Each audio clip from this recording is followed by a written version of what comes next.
policeman.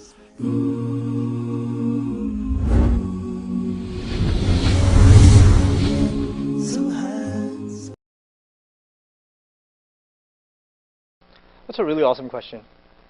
A lot of people ask me that. I've heard this question via email. I've had personal conversations with people all along these lines. What kind of God is He that creates me and then gives me the option and then creates hell, and knowing that I'm going to disbelieve in Him, end up in hell? The bottom line of this line of questioning is you want to blame God for going into hell. That's the bottom line. And the other bottom line is you feel as though you've one-upped God because you come up with a logical criticism, something God Himself didn't think of. Or if God is so perfect, how come He didn't, or He's so merciful, how come He didn't take His mercy into account in creating hell?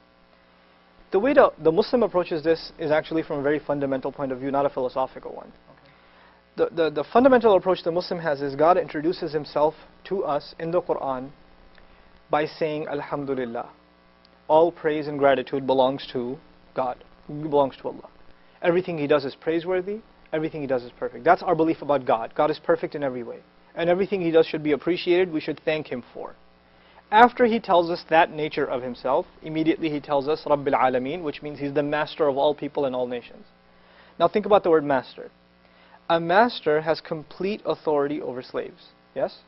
And a master can punish slaves, reward them, leave them be, give them lots of work, give them no work. It's entirely up to the master. Right. Now, before God even told us He's a master, He already established that all praise and gratitude belong to Him. Everything He does is praiseworthy. Everything He does is wonderful. You can't exactly say that about any other master. Any other master will do things that are, that are oppressive, that are unfair.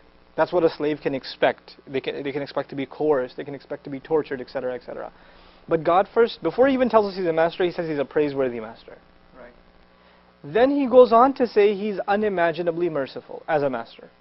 Now, before even talking about or proving God's mercy, because that's what's in question here in the questioner's mind, what kind of merciful God is this? Right. The problem is you're thinking of Him as God and not as master. That's the real problem. If you accept the summary of the Quran, what does it want from people?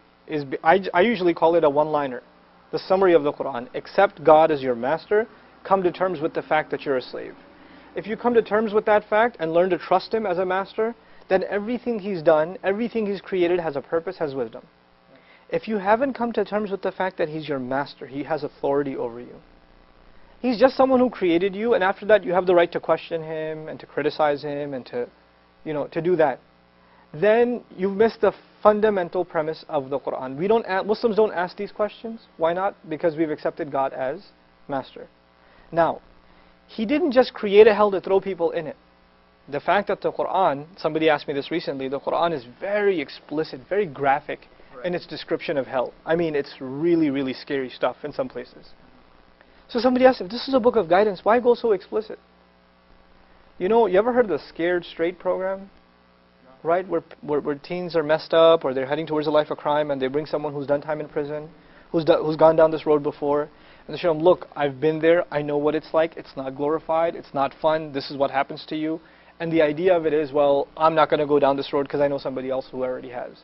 Hellfire hasn't happened yet, but God will give us a picture as though it is happening right now, the point of which is to scare us straight.